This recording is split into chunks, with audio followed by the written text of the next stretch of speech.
Hi, this is Bob Sorrentino from Italian Roots and Genealogy, and I'm here today with Debbie Gertler, who is with FamilySearch.org, and we're going to do my free consultation. So thanks, Debbie. Welcome. Oh, thanks, Bob. It's good to see you this morning.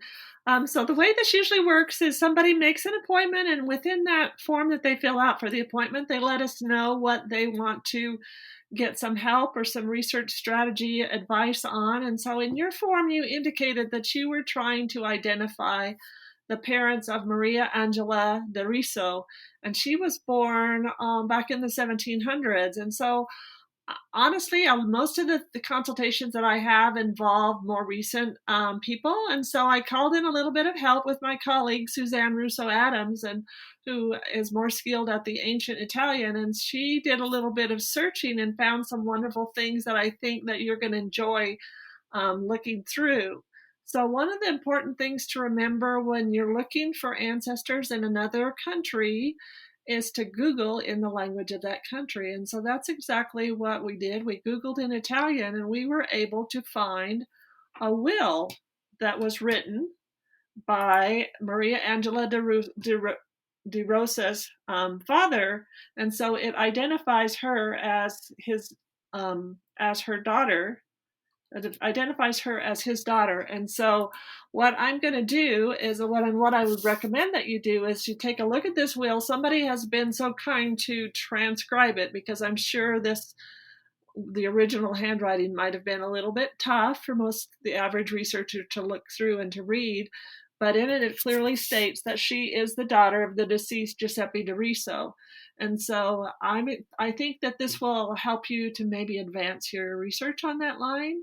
And so I'm excited to be able to get that link to you so you can begin to look it over. So that's great. And in my research, I thought I found the Gennaro de Riso. It could have been Giuseppe. I'd have to go back and look. Um, but what I mean, one thing I find strange about that is I'm guessing that there was no living son because very unusual for somebody in from a noble family to leave a will naming a daughter. Hmm. Yeah, it seems it is highly unusual, and that's what I would suspect. And it looks to me like in just the little brief look over that I've given of the will, there might have been a little bit of protest about that, and so maybe that's why they've taken the time to transcribe this will out just so that you can read. But it very clearly identifies her as the Duchess of Capricotta, which is information that you know from your own research and from the research that you've had done by others. And so I'm suspecting it. It also mentions a codicil. So I'm thinking there must have been a little bit of protest around that. Perhaps other male relatives that weren't sons, but perhaps brothers or children of brothers, this is just a speculation on my part, may have protested that the property went to her and not to one of them as a male heir instead of, his own daughter. Oh, so that's pretty interesting. Now, does it say what he left or what title that he had, if any? I I didn't go through and read through the whole will. I'll confess that my Italian is not super great. I'm really good at the genealogical information, but the legal stuff, maybe not so much. So I would highly recommend that you have somebody who is more familiar with that to read the information and see what you can find out. There is a Gennaro de Riso that's mentioned in here, but it sounds to me like he may be a grandson. So I would recommend that you find your best Italian translator and look through it and see what you can glean from this. Oh, so that's interesting. So maybe that's the Gennaro that I found, and maybe he was the one contesting it because he was a male. Yeah, yeah. So he may well have been. But yeah, these consultations are basically designed to give you some research tips and some strategies and let you have the thrill of the chase. Oh no, that no this is pretty big because I wasn't able to find anything remotely like this. So this will give me a good head start. And sometimes just knowing the right name of the father of somebody points you in the right direction. Um, but for anyone who does want to do a consultation, uh, what recommendations do you have? Because I know I filled out the form.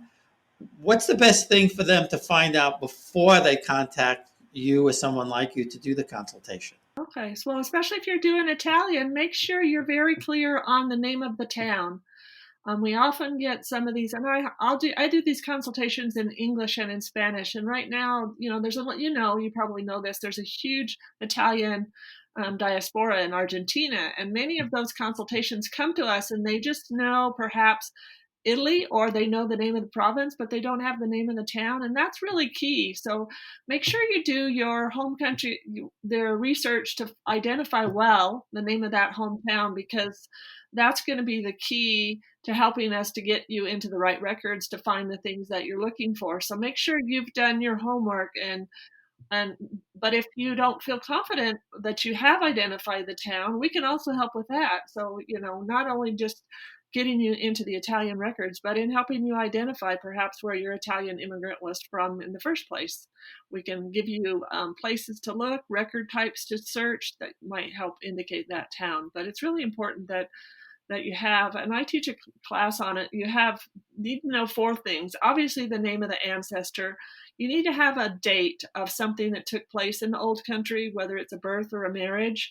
You need to have the place, meaning the name of the hometown, but you also need to have a family connection back in that old country. So if I'm looking for Giuseppe Doriso in Italy, I need to know, for example, the name of his wife if he married there, so that when I find him in those records, I can say, oh, yeah, that's him because that's the name of his wife, or that's him because those are the names of his parents. So you need those. Those are what I call my big four that you need when you're doing an immigrant research: is the name, a date, even though it might be estimated, a place, exact place like in a town, and then a family connection to positively identify him.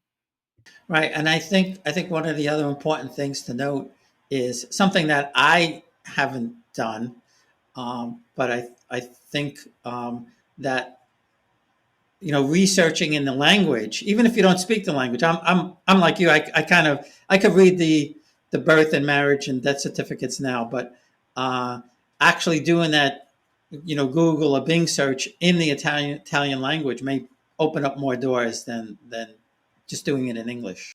Oh yeah, definitely. And even in any of the languages that you're researching in, I found it is very much more helpful to Google in the language of that you're researching in. You'll get a lot more hints. And if you're using a browser like Google Chrome, once you find some things, you can always right click on the page and ask Google Chrome to translate it for you. It won't be a perfect translation, as we know, but it'll give you the gist of the idea of what's going on there. So it's with all the technology we have now, it's really been wonderful to be able to have these resources, and the helps that we get. It's really made our world a little smaller. Right. And so one last question. Now that I know that there are or was for this one particular family a will, how would one go about searching for a will as opposed to a birth or a marriage or a death certificate? So generally, documents like wills are created by notaries in the country, and so you would need to identify the notary that served the city or the area where your ancestor lived and the time period that he served, and then you'd have to find out which archive kept those records. Some places have notarial archives. Sometimes they're found in a provincial archive or a municipal archive. So you'd want to do a little bit of legwork to figure out where those notarial records are kept. I've had more experience with the ones in Spain, and they are generally kept in a provincial archive. But there are notarial archives as well, so you'd want to identify that. And it would be important in this case because he's obviously got land. He's obviously very well to do. So you may find a wealth of notarial documents that will give you more information about him, his life, how they lived, those kinds of fun things that add meat to the story of your ancestors. Oh, so that's really really interesting, and yeah, I mean, going back to the 1500s, a lot of my ancestors actually did come from Spain, because one thing I learned was that when the Spanish came to Italy, uh, I didn't know this before, but there weren't a lot of Spanish nobles in Italy. So the Spanish nobles started marrying the Italian nobles. So the further back I go, I start seeing, Aragona and Rivera and Sanchez de Luna and those families all interspersed with the Italian families. Yeah, the great thing too about the nobility is a lot of their genealogy. People have been heavily interested in that, so you can find published genealogies in many places. And so it may very well be, and I've got a few more books links that I'll be sending you, that there may be more information documenting this family. And I would suspect, because she was a nobleman's daughter, there may also be a marriage contract. It might identify what goods and property she brought to the marriage as well, which is a very common thing among nobility, kind of like your modern day prenup. Yeah, right. And there is one on the Sorrentino side, which is like 7 pages long or something like that. Uh, and I had somebody translate it for me, and it was like, everything you could think of, it was thrown in this thing. Um, and if you could, because I've on the Italian side, I've used the Libro di Oro and the Nobility of Naples. I won't attempt to say it in Italian. Uh, but if there are links to similar types of information for the Spanish, if you could send me that too, that would be great. Okay, all right. I'll see what I can dig up. All right. Well, that would be great. Well, thank you again. This has been fantastic. And I've already sent some people your way, or at least Family Search way, who've been on my Facebook page and are kind of stumped someplace. And a lot of them don't go back as far, but I've told them all. I've sent them the link and said, just make a reservation. It's a free consultation. You can't lose. Yeah, and it's fun, and it's been so fun for us to meet people from all over the world and help them with their family history. All right. Well, thanks again, Debbie. All right, thanks to you, Bob. Have a great day. All right. You too. Bye.